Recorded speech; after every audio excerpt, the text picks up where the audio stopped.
many of you. Hello, I'm Adelaida Trujillo. I'm from Colombia. I'm one of the few Latins here, so it's a pleasure to be in Ethiopia, and thank you, organizers, for inviting us. With Revelados, my colleague Jair is sitting with me, and he's going to do another presentation tomorrow. So I've been asked to do a TED Talk and to tell you a 10-minute story about our project, which is a 10-year project, so it's a bit of a difficult task. I am going to use little tiny notes just in case, because I'm not a TED Talker. But I'll just start by telling you that I have 30 years experience. I'm an anthropologist. We've worked in film production and TV production in Colombia, in children's TV and public TV. And we have communication for social change experience for about 10 years now. And what I'm going to tell you is a story about some learnings from Revelados, which is our edutainment for sexuality, adolescent sexuality in Colombia, rights-based. And I'm going to tell you about 7 points that are going to be like anecdotes and stories, but it's more about the principles of communication for social change, which we have tried to adopt in our daily life.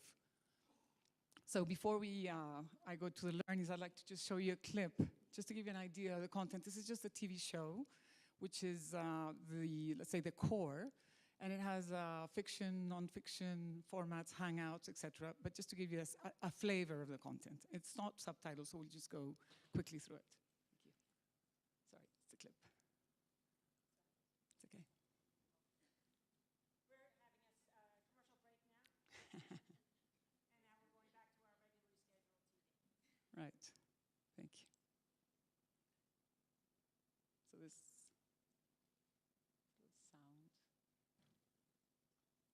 Programa espectacular donde hablaremos de protección.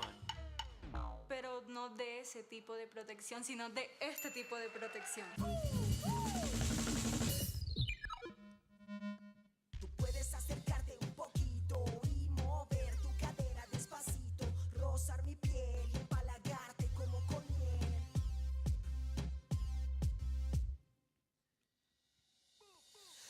Entonces es por eso que quieres tener relaciones conmigo, ¿no? Para dártelas con tus amigos. Sentir tu aliento, tocar tu cuerpo, pero hasta donde quiera yo te respeto y así me quiero. Yo estoy invirtiendo todo mi tiempo para convertir. I'm skipping to another format that we use, which is non-fiction.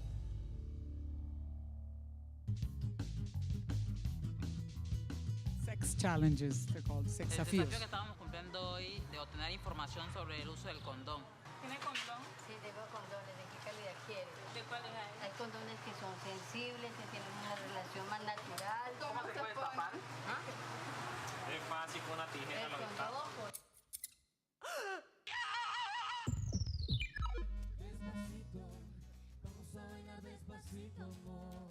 Mi primer novio, que también lo tuve a los 16 años, no fue mi primer amor.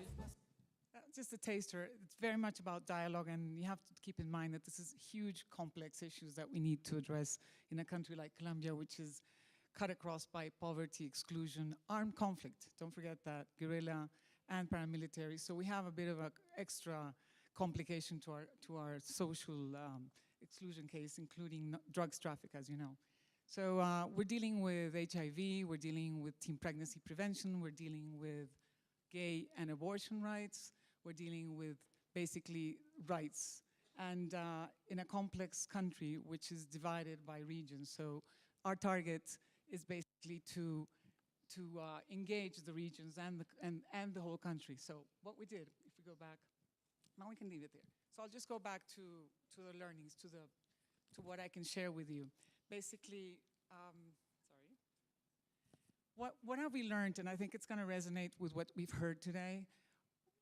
First thing is the central role of a local, strong civil society organization, which is us, working in partnership, in very strong partnership with the national government, with the National Ministry of Health, the National Ministry of Education, and the federal, as you would say here, federal, regional, provincial governments, and the local municipalities. So Colombia is a decentralized country where the Ministry of Health basically gives you the guidelines. So it is a huge challenge to trickle down to the local.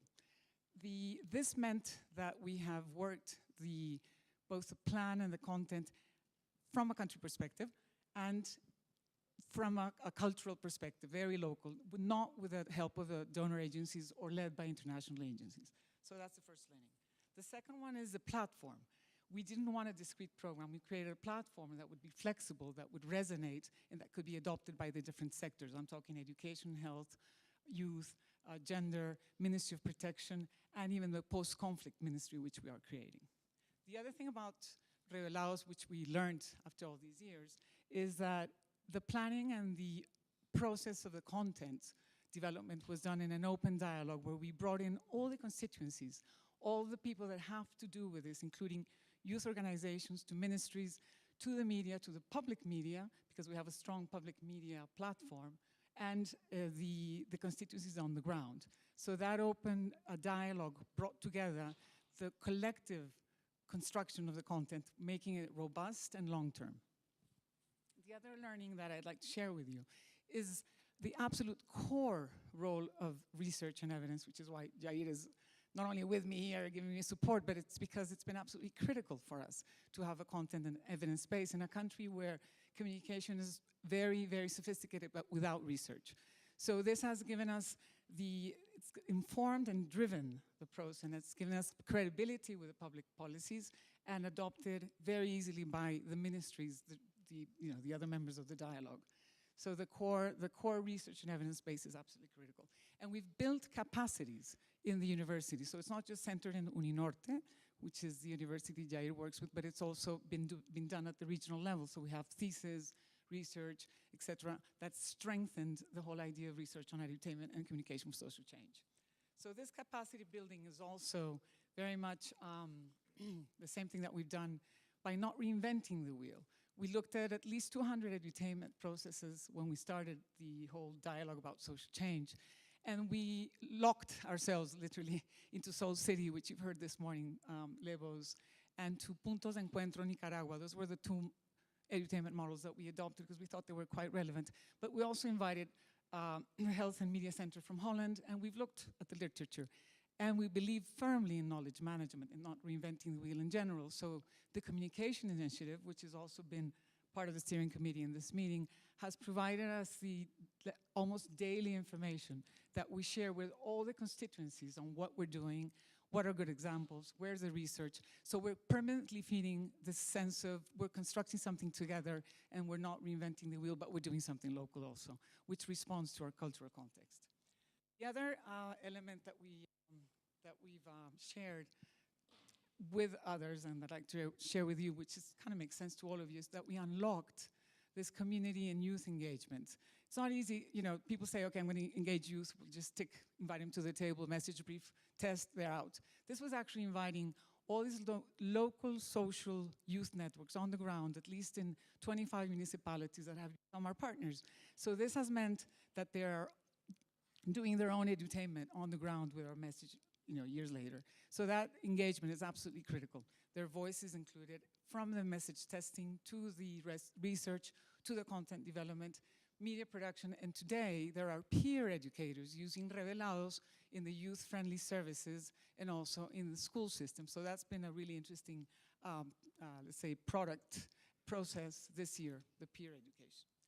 And finally, the idea of the digital, which some of us have been talking about this morning and today. Harnessing the digital is always a huge challenge, how to measure it. But we've constructed formats, you've seen just the long version, that are adaptable to Facebook, Twitter, to even knowledge management, to Instagram, and they just are running all over the place. So this idea of harnessing the digital was a huge challenge. So in principle, going back to the principles of communication for social change, which some of you may remember from years before and have heard in this conference, the idea of dialogue and debate is present throughout. The idea of knowledge, of voice, youth, of culture and context, of information sharing, of platforms that are flexible, of partnerships, and building the partnership base has been absolutely critical in the policy incidents and the policy and legislation that we are also doing. So I just like to go forward to the partnership, and this gives credit to what we've constructed during the 10 years. It is absolutely critical that we see Revelados not just as a bunch of products that interact and are, a multimedia, cross-media process, but it's basically a brokering process where the fact that we're sharing together this construction and are dealing with local cultural issues have allowed our partners to take off in different ways, keeping to the right space focus. And for example, recently the Ministry of Education, because there's recent research from last year, independent research that shows that Revelados has very significant impact on knowledge, attitudes, and practice and dialogue in school systems. So we're actually going to a mass media, e-learning, massive, scalable teaching curriculum. So actually now the Ministry of Education is adopting Revelados as the next platform in public policy. So I'd just like to, I think the key point here is to understand that, at least from our perspective and experience, it is possible to broker into a policy. It is possible to make my colleague Diva, she's the Ministry of Health's key person in the sexual and reproductive rights policy, who leads the teen pregnancy prevention strategy in Colombia, which is huge. We're more than 45 million, 45% of them are under 18.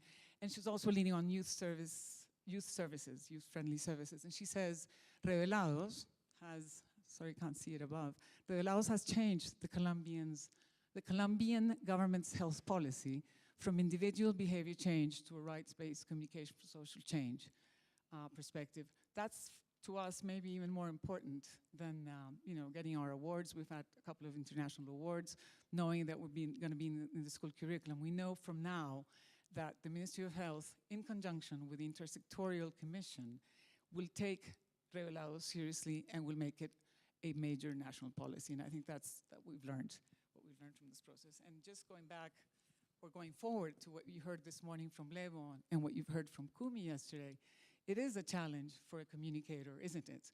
To be flexible, to go for the structural policies, to try to address the power structures, to really target public policy, and to build capacity. And I think those are things that are just too complex and take too long. It's taken us 10 years, but we don't regret it.